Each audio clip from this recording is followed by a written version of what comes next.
Hello everyone, welcome again to our video today. This is Finding Hope with Nancy. Today we are going to look at the head of the family. Remember we said we are going to have a segment on family and mental health. And so today we are going to look at the head of the family, who of course is the man. And how do men take care of their mental health? I would want to share this with you. I know you also have many ideas on how men should take care of their mental health. And of course, we don't need to wait for the month of June to start reminding men on how important their mental health is. So I would want us to look at this. How should our men, our fathers, our husbands, our sons take care of of their mental health? Stress is inevitable, and as much as we would want to be stress free, but the most important thing is to teach ourselves on the coping mechanisms, because stress will definitely come. We'll definitely be having some issues that we need to take care of, children who we need to pay school fees for, many things that we need to do. So the most important part of this, according to my feeling, is how do we develop some coping mechanisms to help us not to be so strained in terms of our mental health. So welcome men, listen. If you are lady there, you can listen on behalf of your spouse or on behalf of your dad, and let us see how we can take care of our mental health as the head of the family. Most men give their all. I want to imagine that is the case. They give their all for their families to be stable. We are now at the beginning of the year, and many men are now doing budget and thinking there's that one boy who is going to campus, there's that girl who is going to high school, there's that cow that needs food. Men are sitting down overnight doing budget and writing things. And there's nothing that you're putting down for yourself. So as much as we are getting so stressed, the thing that can help us feel motivated is finding the grace to appreciate ourselves and put ourselves in our budget. So you there who you have budgeted for every other person in the family apart from yourself, it's important you place yourself in the budget. Always think of how do you give back to yourself as the head of the family. We see men there doing a lot of things. But look at the way you are dressing up. Look at the way that one jacket that you wear. Paka watu wamekujua ule mzee wa koti ya brown. You don't give back to yourself.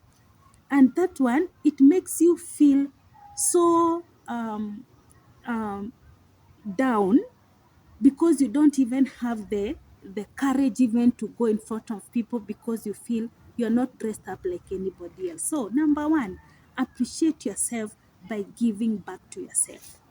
You will go to town, you'll go to the bank and pay a lot of money for school fees, only to come back home in the evening and to see whether there's food in the house. Why can't you just pop in somewhere, take some kuku, some soda, hata kunywa maji ya chupa. Si lazima ukuje ukunywe maji ya tank nyumbani. Appreciate yourself. Give back to yourself. Buy yourself a new shoe. Buy yourself a new jacket. And learn to appreciate yourself. Give back to yourself as the head of the family. Why am I insisting this? As much as we are giving a lot to our families, we are also setting a standard. Our children are looking at us. And when we educate them and they go and they get employed, the way you used to keep yourself, most of them, they will feel, baba anatakanga tu kukua hivyo. So even when they go out there, when they want to buy you a shoe, watakuletea tu gumboot. You showed them you are comfortable with that. When they want to buy you something good, they'll go just to the Mtumba and pick something, because that is the standard that you've set for your children. And now what we start doing at that point, we start cursing our children. I gave out my everything. I sold that shamba. I sold that tinga. I gave out my whole salary, and this is what they are giving me back. So, as much as you are giving to your family, always give back to yourself, so that even in future, if your children won't be able to give back to you, you won't be angry with them, because at least there's something that you budgeted for yourself. So appreciate yourself and give back to yourself. Number two, remember you can always find time to rest. As much as things are tough, as much as you want to do a million things in this year, I'm encouraging you, find time for yourself and find time to rest. Just lie down somewhere, go and rest away from your phone, away from your TV, and rest. You know, we say we don't rest because there's no work to be done. We rest because our bodies need to rest. So you man out there who you run from January to January, always find some few minutes in a day or one day in a week and make sure you find yourself some time to rest. And for us Christians, God rested in the seventh day.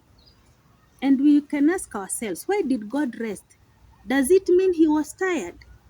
No, he was not tired. God wanted to set a standard for us that after a certain period of time, after a certain set of something you've done, you need to set aside time to rest. Rest is doing nothing to become something. Thank you so much for joining in. Remember, this is Finding Hope with Nancy. Join me for our next video as we continue finding hope in this journey. We are on our social media platforms. You can like, share, subscribe, and even follow for more. Thank you.